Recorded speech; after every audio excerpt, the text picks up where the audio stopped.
This is the Newsload. Hello, my name is Carrie Anne Stephenson with Newsload, and we're here today with Clayton McAllister. Hello, how are you today, Clayton? I'm doing pretty good today. How are you? I'm amazing. I'm so excited to speak with you. I've been looking forward to this for a couple years. Yes, we've known each other for a while, and I've always found you absolutely fascinating. So let's just jump into the whole white trash removal business. What encouraged you to name a business that? It's adorable. So, believe it or not, it was actually my mother that came up with the name. As soon as I had started, I used to do this back in high school, and it paid for beer money, and so whenever COVID had come around, I had gotten laid off from my job, and I went and pulled my old trailer back out, and right from day one, it took off, and I knew I was onto something, and I was pondering the idea of how do I make a business that isn't the typical John's junk removal or Mike's junk removal that everybody's got. So I pondered a couple days, and it was my mom that actually sent me a text message and said, call yourself White Trash Junk Removal. Nobody will ever forget that. And Agreed. I agree with your mother. So yeah, and then right from then I instantly I'm a little bit of a controversial guy, and so instantly it sparked, and as soon as it took off, it excellent name. You couldn't come up with a more catchy name. You really couldn't. So I'm curious, what has been the negative feedback from a name like this? So any kind of negative feedback that I've received from it is most often somebody will comment on a advertisement that I have, and they will flat out say that I'm a racist. They will say that they would never use my company because of my name. My only defense, and it works every time, is no matter what you think of my business name, you're never gonna forget it. So when someone says that it's racist, what do you say about that? Oh, I don't let it negatively impact me. You can say, anyone can say what they think it is, but if anything, if you were to look at it from that perspective, I would be degrading myself, calling myself white trash. I don't feel like, even if there was a white trash quote unquote person, that doesn't necessarily make them racist. When I think of white trash, I think of somebody in a trailer park that's just drinking a lot of beer. And with no teeth. Yes, absolutely. Yeah, barbecuing on a shopping cart, flipped over. Yeah, just somebody that wants to have fun, right? I mean, my goal is to just bring laughter to people. I love bringing laughter to people, and white trash is just somebody who's out just having the time of their life, not a care in the world. I come and I pick up your garbage, right? How professional can I be? Yeah, instead of calling 1-800-JUNK, Mhm. you are white trash removal. Yeah. So Kanye West wants to take back the N word, and people don't like that. Do you feel, as a white person, that you are free to talk about white people and white trash and white culture? I think dialogue in every aspect should be open for discussion. That would be where I would be now. There's always a time and a place, right? Um, you wouldn't just want to open up dialogue in a negative impact and have it be offensive, but I think that every word should be open to discussion in every aspect, if you understand what I'm getting at. Absolutely. Absolutely. Yeah. Like, let's talk about it. Morgan Freeman doesn't want to talk about racism anymore. He's tired of talking about, Black history. Why isn't there a Jewish History Month? Why isn't there well, there probably is a Women's History Month, but I don't remember which month it is. But do you know what I mean? Like, Morgan Freeman is tired of talking about race. Kanye West wants to take back the N word. And it seems that we're afraid. Like, a comedian was in Seattle and he was ordering a coffee black. And the barista said, "Don't you mean coffee no cream?" He literally couldn't even describe the color of his coffee anymore in 2022 because it's triggering. Yeah, yeah. When we single out, and I think I know the interview you're talking about with Morgan Freeman, and I highly agree with it. When you single out to give certain, I don't know the word I'm looking for, but when you're bringing attention to something to raise awareness, then you're also bringing attention to the other side that is against it. Yeah. So, to continue on with you being a challenging person, you are comfortable to stand up and say what you feel. And what I'm talking about now is the okay. So I called you last year, and you were on the phone on the way somewhere. What was going on? I must know everything. So you must be referring to my trip to Ottawa in January, February. You were a trucker. Did you honk? Of course I honked, right? Now I don't drive truck anymore due to running my junk removal business, but I went for the sole purpose of supporting the truck drivers, right? So when I heard about it, I put an ad on my business page with a picture of a trailer, and my goal was to fill that trailer with food and supplies for the truck drivers up in Ottawa. And it got shared around all locally, and my phone would not stop going off of people that just wanted to donate a case of water, or they would go to Walmart and buy a bunch of granola bars and snacks and anything and everything that I could use to supply the truckers up there. That was what my goal was. I wanted to make sure that none of them went hungry. Now, my goal was to only go there for 2 days, only bring the supplies and go home. Well, that changed. I, in total, spent 6 weeks up in Ottawa, and I spent 23 days living in my pickup truck on Wellington Street, about a block down from Parliament. Was it cold? It was very cold. I think for most of the time up there, we were roughly around minus 30.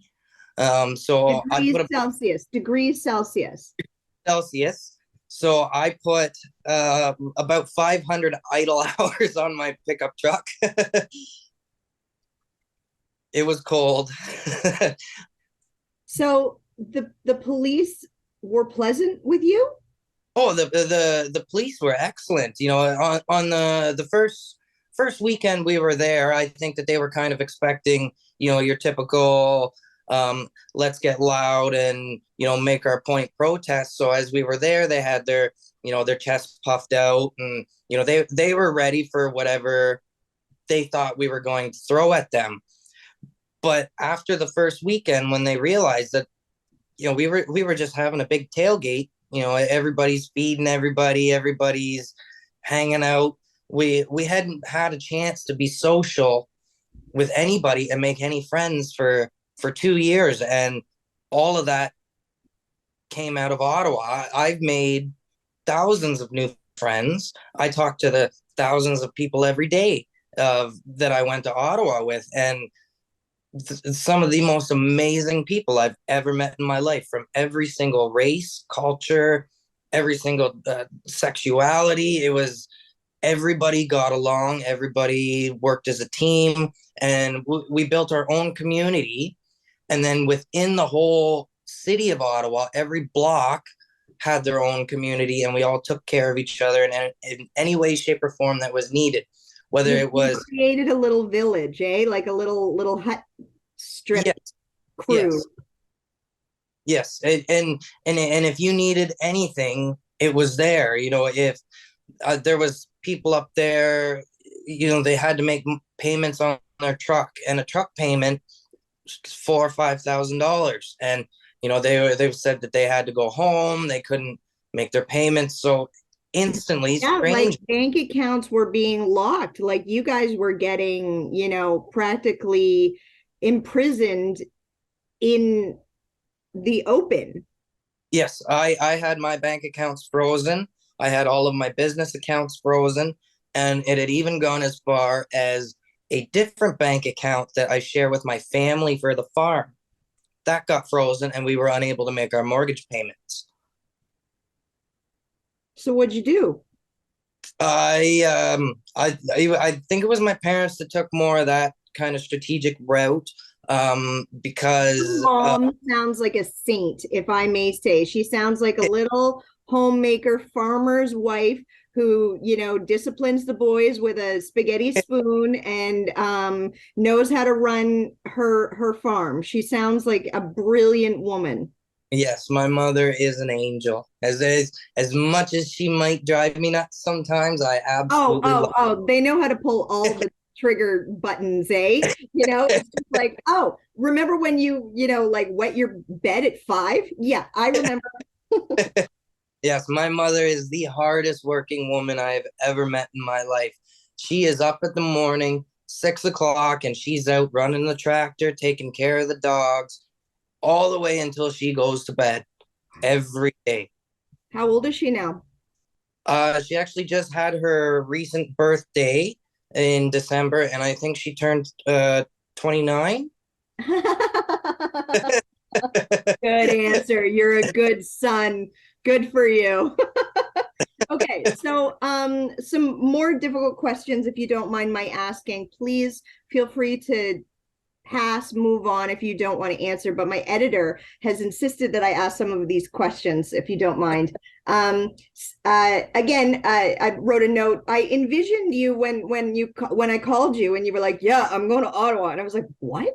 I didn't even know any of this was happening, and then it went on the news. And oh, I do want to mention the Nazi flags and the anti-Semitic and the racism that made the news. Was that in your little village or? No, so the thing with the Confederate flag and the Nazi flag that was displayed at Ottawa, now that is the most controversial subject, and that was the biggest downfall to our cause. However, there has been no proof of identification of who those guys were. We believe that they were plants from the Liberal government to label us as extremists. The bad guys. Yes. Now, who goes out into a protest carrying something like that completely covered, and then they're never seen again? They were only ever there on the first day. Now, the first day that we arrived was the Friday. So they were there on the Friday, and they were the main focus. And I would say they were probably only in the public eye for no longer than half an hour to an hour. So when we get labeled as the convoy was represented by them, that is false, because the main group, the main organization, the main convoy was not there until Saturday. So I'm from Ontario, we were a day early. So we were not, we were the followers of the main group. So the main group had zero affiliation with these guys carrying these flags. It really upset me to see them. However, when you will not see the videos, but when more people had arrived in Ottawa on that Friday, eventually those two people that were carrying those flags were surrounded by protesters and escorted out of the area. Now, there is pictures of the gentleman that was carrying the Nazi flag walking into the back of the Le Chateau Hotel. Now, the Le Chateau Hotel was where all the police were staying. So why was he in the back of that hotel? Yeah, why? Yeah, no one will ever know. The truth will probably never come out, and that's fascinating.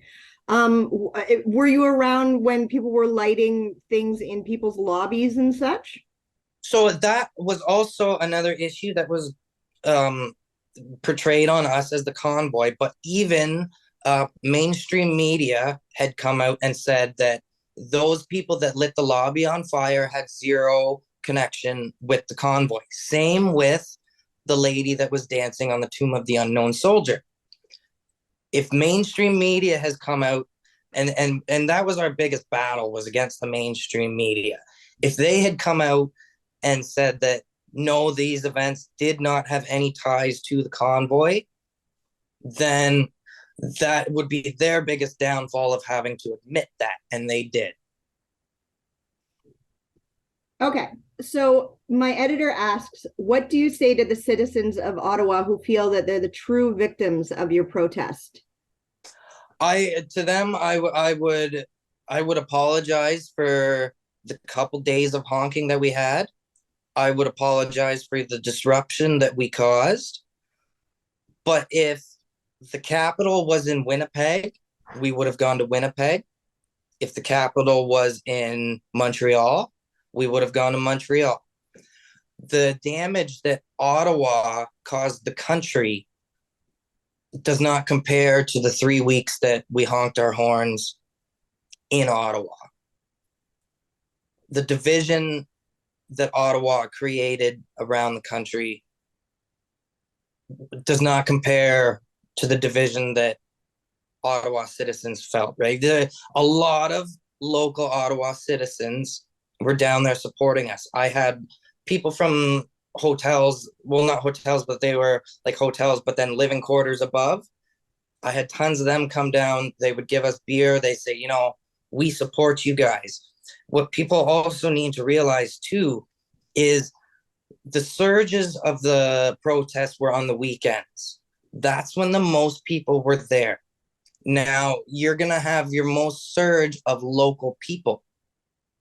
So the weekend surges was people from the area. You're not going to have these massive surges of people driving across the country just for the weekend.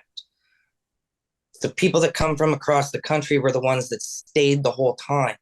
So it was the locals and Ontario, Quebec, and maybe a little bit further that would make the drive for the weekend. So it's very up to how you want to look at it. Mm-hmm. And like the power in numbers is also sometimes the uncontrollable mob, which you as one man obviously can't be responsible for. How many people were there? Oh, I couldn't give you a count. And the pictures that you see of Ottawa can't even give you a count, because what they did was they parked us on Wellington, and then they would keep every road open that was around Wellington. So anytime that there was pictures from above, it only looked like we had Wellington blocked, but we had the whole city blocked. It was jammed up. And beyond, the big thing is they said that we shut the businesses down, but for the last 2 years, those businesses has been shut down. And the businesses that decided to stay open and support us and let us use their washrooms and, let us have some hot meals, we saved them. They've come out publicly and they've said if it were not for the convoy, they were about to claim bankruptcy. They had been months behind on their rent. And if it weren't for us, they would have gone under. Because literally, like a coffee shop that shut down, people aren't going to the office to get their coffee in the morning, da da da da da, their lunch, around the corner. You guys brought business. So that's interesting. Do you believe the Canadian government is legitimate? Can you explain the perspective on legitimate?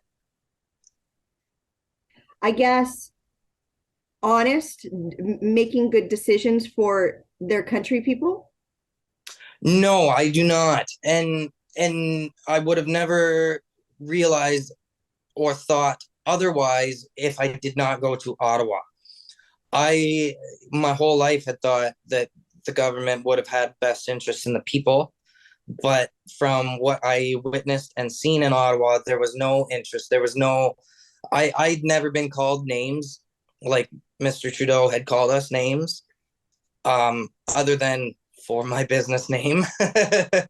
But how can you stand and say that you stand for all Canadians and you represent all Canadians when you have hundreds of thousands of Canadians on your doorstep and you refuse to even come out and open a dialogue with them? You refuse to hear them. You go into hiding. So no, I do not think that the government is legitimate in that aspect. Well, if I may say, I think Justin Trudeau has really great hair, and I think he's a Disney prince for our country. And I don't know much about other than that. and that's I feel like Canadians need to look further and be more involved in what is going on in their government and understanding what is happening and speak up when they feel the need to speak up. One of my last questions, where do you see Canada or the world going in 5 to 10 years? Oh, do you want to hear my conspiracy side? Yes, I'd love to hear, like what's going on in that white trash brain of yours. Oh, so where I think the world is going within the next 5 to 10 years is global elite control.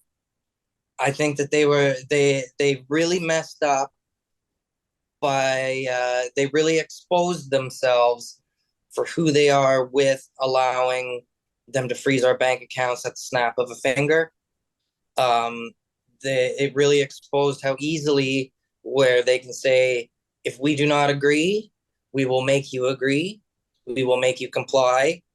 And if you don't, then you're going to lose your money. You're going to lose your access to services. I feel the world as it stands today is going in a very difficult direction that we really have to understand and find where the head of the snake is that's running this. Something is very wrong, and trying to pinpoint that takes us down a lot of paths that we don't want to go down, and trying to understand. And when you kind of get a grasp on it of something is not right and we have been lied to most of our lives, you get angry, and it's hard to find somewhere to funnel that anger. And where I've learned to funnel that anger is spend time with the people that I met in Ottawa, and it brings it all away because we're very like-minded. We all understand something isn't right, something needs to be done, something needs to change. Where did we go wrong? What is your ethnicity, if I may ask? So my background would be Irish and Scottish. So you're white. I'm beer drinker white. Do you like get a sunburn in the shade? Yes, I do. Even if I'm wearing a t-shirt, I can still get sunburned under it. Do you have friendships with people of other ethnicities, like Jamaican or? I have more friends from other ethnicities from Ottawa. On my block, I was one of a handful of white. We had Serbians, we had Guatemalans, we had Sikhs, we had Mexicans. Every race and ethnicity sat on that block with me. And I have vowed to myself to never in my life ever consider making any kind of racist joke or any kind of degrading joke to anybody of any color or race. And Ottawa did that to me. Ottawa changed my entire perspective on life. Wow. Well, Clayton, you're an interesting fella. I think your business name is possibly a little bit offensive, but I think you do it to get attention. Yeah, I'm a bit of attention seeker. Yeah, and I feel that you might be doing this as a marketing ploy that might benefit your business, but unfortunately there's going to be haters in every scenario. And if they can't take a joke, I guess Richard Pryor said it best: tell them to have a Coke and a smile and shut the fuck up. That's right. And many times I've had people call me just because of my business name, because they like to have somebody. I did. I saw your advertisement and I was like, who the hell are you? What are you doing? I've had it said before where over the last couple years, there's been so much negativity and nobody can joke anymore. And they call me because they want to meet me and understand why I'm the way that I am and joke the way that I do and just bring some joy into their life, because everybody's been on lockdown and in a hard place for the last few years. Have you traveled outside of Canada? Not in the last 2 years. Currently, because of Ottawa, I am sitting on 5 criminal charges. Yeah. It started with 3, and then a couple months into getting charged, they put on another 2. So I don't know what I'm allowed to do passport wise, and if I'm even allowed to leave the country. However, I don't have any interest to leave the country right now, so I haven't pursued that. Well, all I can envision is you in a kilt with blue face screaming, freedom. You are Mel Gibson's, spirit. And I can't say that I agree with honking and disturbing some people. Some people have felt that traumatized by honking and such. I think also some people need to, like maybe feel the earth shake when a bomb goes off outside their home and maybe get a grip. But it's just honking. When we drive on the highway and we drive by you truckers, we go like this. We want you to do it. So when you're doing it in protest, it's not the Tiananmen Square, like you're not fighting against tanks, but you are having your money taken away from you. You are being told where you can eat. You are being told you have to get a vaccination or else you can't go grocery shopping, kind of thing. So now, I am vaccinated. What? Yeah, I am double vaccinated.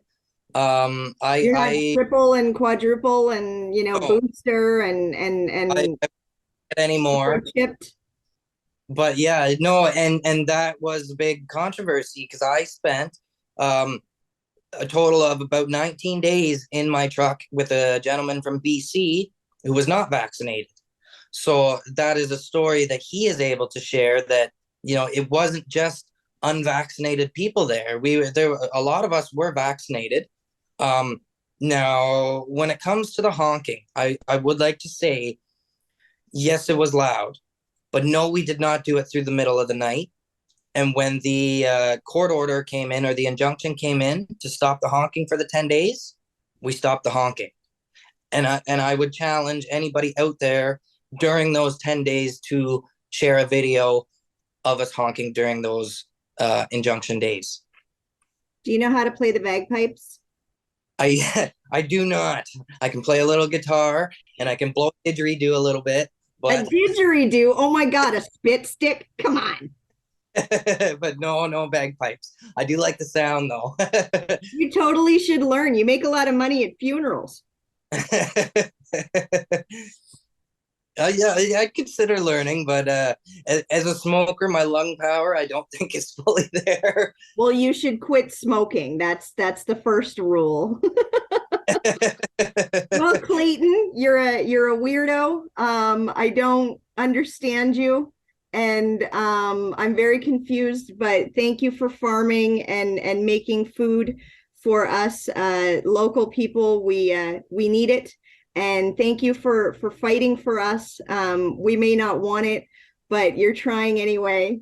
And Yep. you know, I respect that you have your own beliefs, and I respect that you are trying to make a joke out of your job and make it light. You know, like trash removal is sometimes depressing. You could be going through a death, or you could be going through a failed marriage or something. You know, this junk sometimes is more emotional than it should be because it's just junk.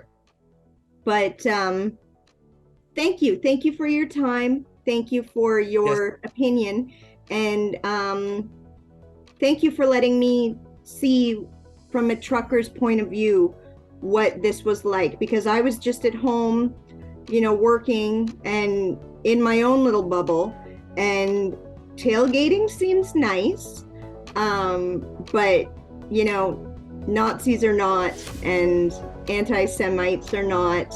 And I absolutely agree. And anybody that there was never any other symbolisms of hate that were there, and I absolutely am against the two people that were there with those signs of hate. Absolutely against it. well, I want to wish you a great day, and we'll see if we get any audience members needing to ask more questions, and if we can talk about this some more, because it's fascinating, you know? Yeah, I could tell you stories for a whole afternoon of the great thing. And tell your mom hello and thank you. She seems like a hip lady. She is. I will. Bye. Bye. This is the Newsload.